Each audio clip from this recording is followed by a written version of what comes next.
Neste dia 16 de maio é comemorado o Dia Mundial do Angioedema Hereditário, uma doença rara e pouco conhecida também pelos médicos. Sobre esse assunto, a nossa reportagem vai conversar agora com a senhora Graça Maria Gomes, que convive com a doença. A senhora explica, dona Graça, quando descobriu a doença e também um pouquinho sobre ela, o que é essa doença. Bom dia, Joaquim, bom dia a todos, ouvintes da Rádio Sociedade. Meu nome é Graça Maria de Matos Gomes, tenho 57 anos, sou membro paciente da ABRANGE, Associação Brasileira para Angioedema Hereditário, e convivo com essa doença há quase 7 anos.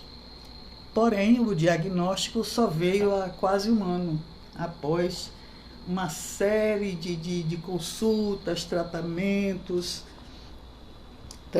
equivocados e, pasmem, até falas equivocadas de alguns profissionais de saúde, tipo, peixe morre pela boca, você é muito complicada. Mas eu não desisti, eu insisti na busca e graças a ABRANGE e a Dr. Regis Campos, que me acompanha hoje, eu tive a oportunidade de saber o que realmente eu tenho, que é angioedema hereditário, decorrente de uma mutação do gene PLG. Há vários tipos do angioedema hereditário e quais são os sintomas? Bem, o angioedema hereditário é uma doença genética, rara, que autossômica, ela pode ser transmitida pelos pais ou por uma mutação, ou seja, um erro no gene, por exemplo, o gene PLG, que é o meu caso. Os tipos de angioedema mais comuns do angioedema hereditário é o por deficiência no C1 esterase. 85% dos casos estão nessa faixa, que engloba o tipo 1 e tipo 2. Deficiência quantitativa no C1 esterase e o 2, deficiência funcional do C1 esterase, que são componentes do complemento do sangue. Estão responsáveis pela formação do processo de imunidade do corpo. E o meu caso é o tipo 3, que o C1 esterase é normal, está normal, porém existe uma mutação. E essa mutação é que desencadeia, que pode vir a desencadear o angioedema.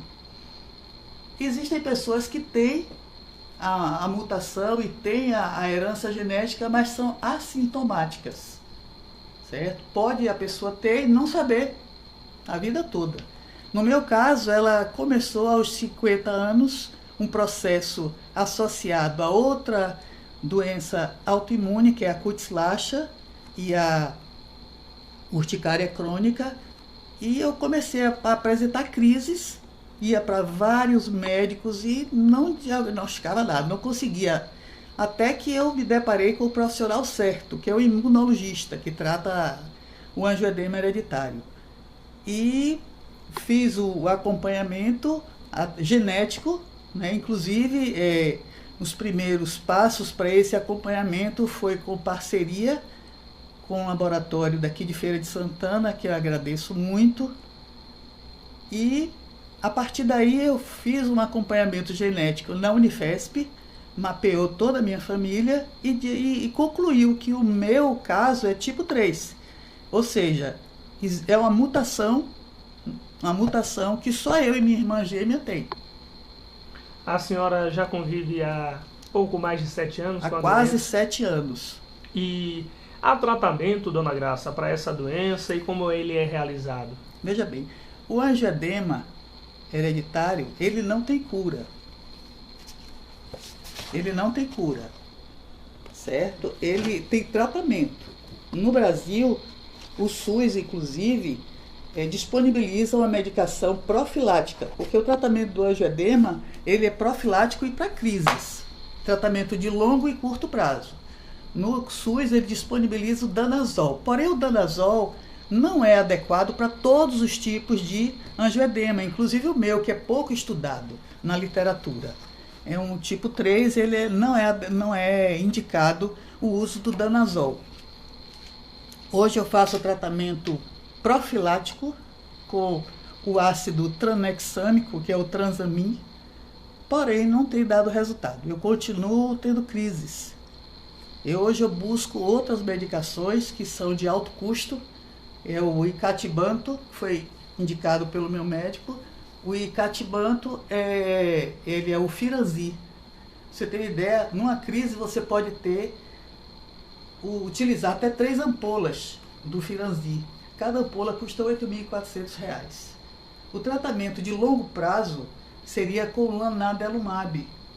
Cada ampola, eu preciso tomar 2 ampolas mês. Cada ampola custa R$ 100.000.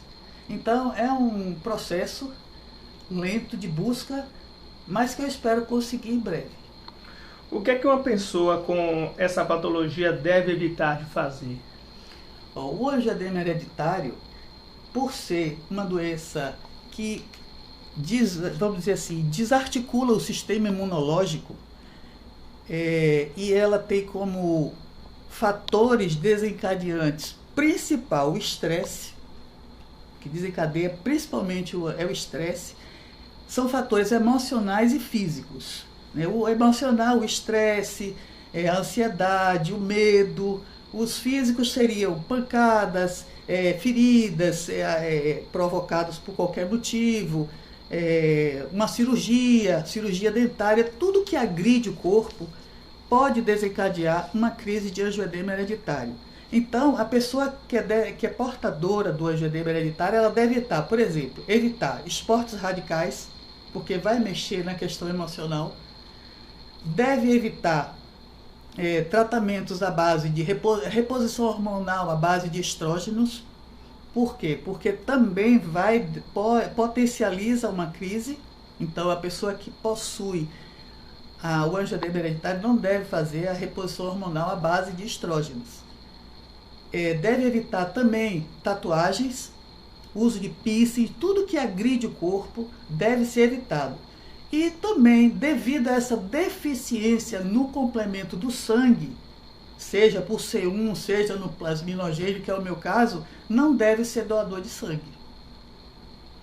Existe a Abrage, que é uma associação. Ela dá suporte aos pacientes com a doença.